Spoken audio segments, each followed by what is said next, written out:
श्रोतेहो, संविधान सभेतल्या शलाका या मालिकेच्या 8व्या भागात आज ऐकूया कमला चौधरी यांच्या कार्याविषयीचं रूपक.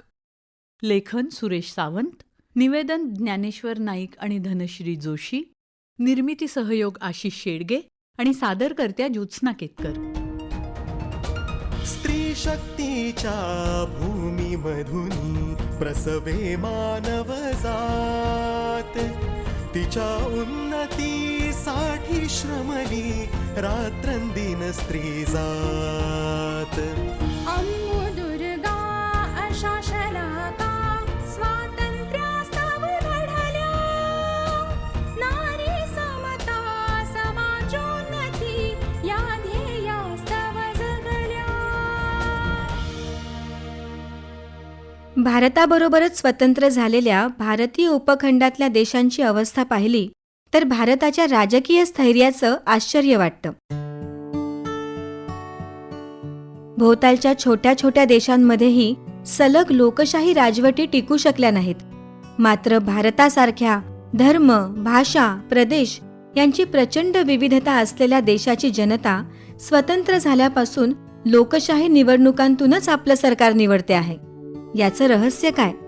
ते आहे भारताची सर्वसमावेशक संस्कृती कवेत घेणारं आपलं संविधान. हे संविधान इतकं सामर्थ्यशाली कसं झालं? ते घडवतानाच्या संविधान सभेतल्या चर्चा पाहिल्या की त्याचं उत्तर कळतं. त्याचबरोबर या चर्चा करणाऱ्यांमधले बहुसंख्य सदस्य काळाच्या किती पुढे होते याचा अचंबा वाटल्याशिवाय राहत नाही.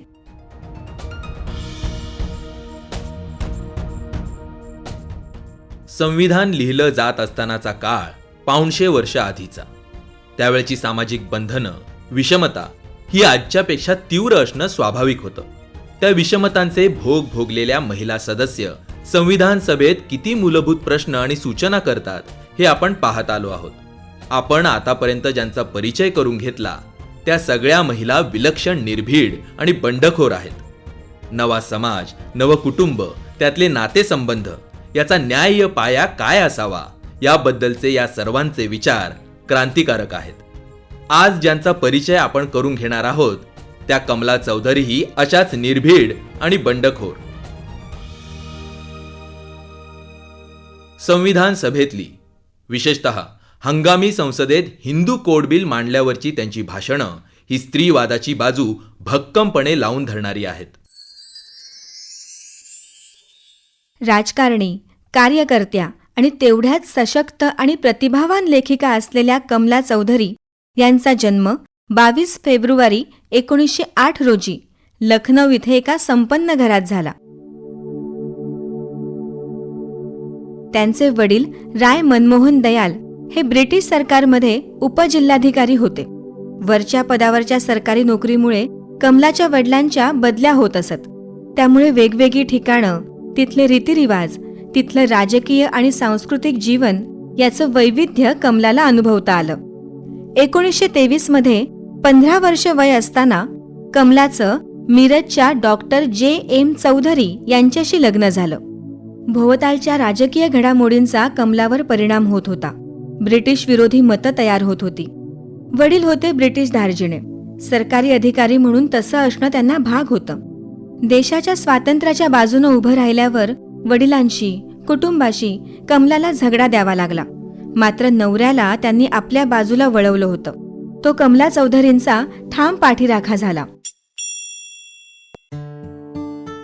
संपन्न कुटुंबातही त्या काळात स्त्रियांच्या शिक्षणाला प्रोत्साहन नव्हतं. अडचणीच असायच्या. त्यांच्याशी 2 हात करत कमला शिकत होत्या. त्याचवेळी भोवतालच्या वातावरणाबद्दल ललित लेखन त्या करत होत्या. त्यांनी हिंदी साहित्यात पंजाब विद्यापीठातून MA केलं. जातीभेद, धर्मनिरपेक्षता, वर्गभेद, प्रेम, नैतिकता, आचारव्यवहार हे त्यांच्या कथांचे सर्वसाधारण विषय असत. महिलांविषयी त्यांचं लिखाण हे अधिक क्रांतिकारी असे. विधवांची स्थिती, लिंगभेद, महिलांचं मानसिक आरोग्य, त्यांचं शोषण यांचं भेदक चित्रण त्यांच्या साहित्यात आढळतं. उन्माद, पिकनिक, यात्रा, बेलपत्र, प्रसादी कमंडल या त्यांच्या प्रसिद्ध साहित्यकृती आहेत. बेलपत्र या त्यांच्या कथासंग्रहाचं पुनः प्रकाशन त्यांची कन्या इरा सक्सेना यांनी अलीकडेच 2016 साली केलं. त्यात 1934 सालचं सुप्रसिद्ध हिंदी साहित्यिक प्रेमचंद यांचं कमला चौधरींच्या लेखनाची प्रशंसा करणारं पत्र समाविष्ट आहे.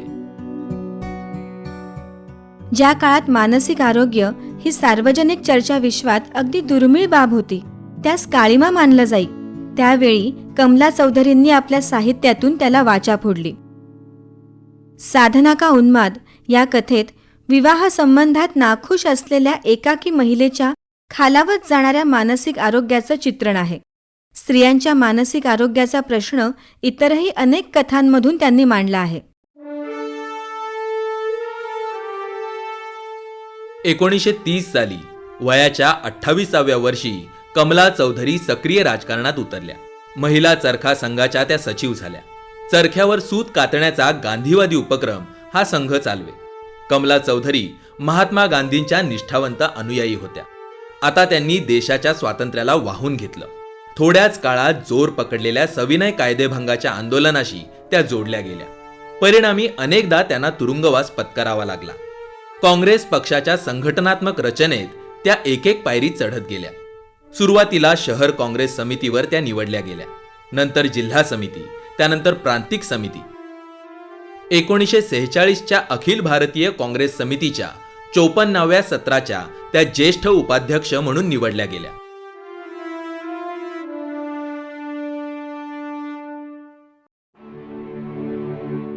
संयुक्त प्रांत म्हणजेच आत्ताचा उत्तर प्रदेश इथून कमला चौधरींची 1946 साली संविधान सभेवर निवड झाली.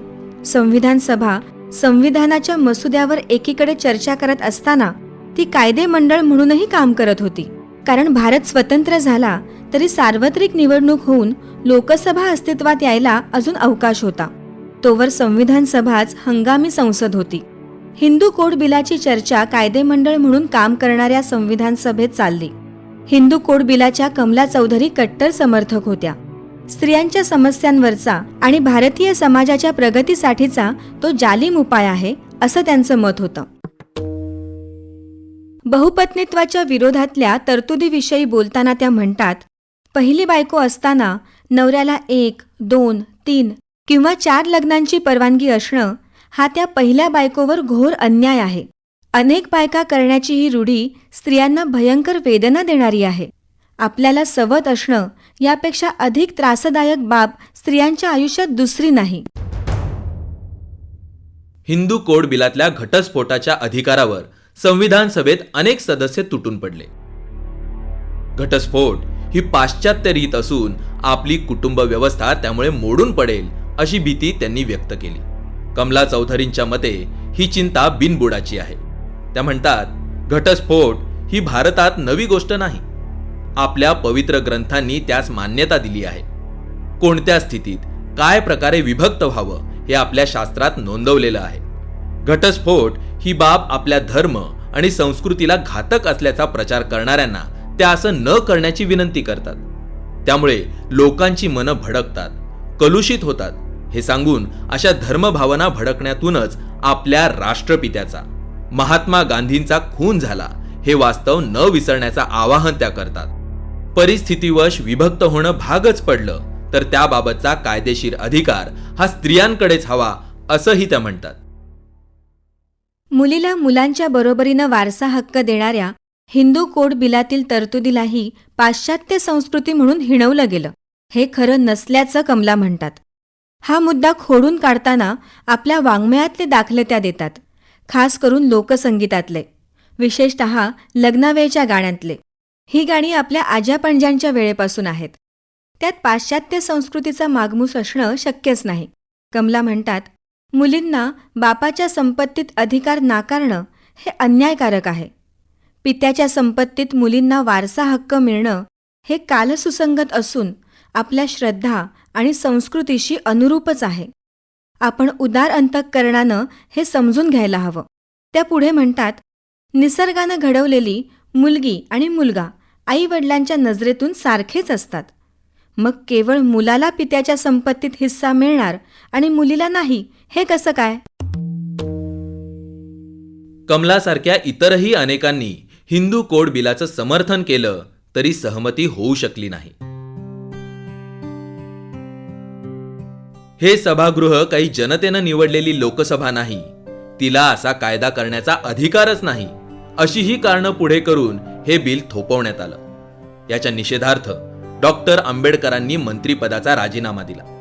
पुढे 1952च्या लोकसभेसाठी झालेल्या सार्वत्रिक निवडणुकीत हिंदू कोड बिल हा नेहरूंनी प्रचाराचा मुद्दा केला. जनमताचा पाठिंबा घेतला. त्यांनी त्याचे विभाग केले आणि टप्प्याटप्प्यानं ते पहिल्या लोकसभेत मांडलं आणि मंजूर करून घेतलं. घटस्फोट, द्विभार्या प्रतिबंध आणि मुलाप्रमाणे मुलीला वारसा हक्क देणाऱ्या हिंदू कोड बिलाला विरोध करताना मांडलेले मुद्दे आज तसेच कोणी मांडले तर आजच्या महिला खवळूनच उठतील. काळ बदलला हे खरं, पण काळ असा आपसूक बदलत नाही.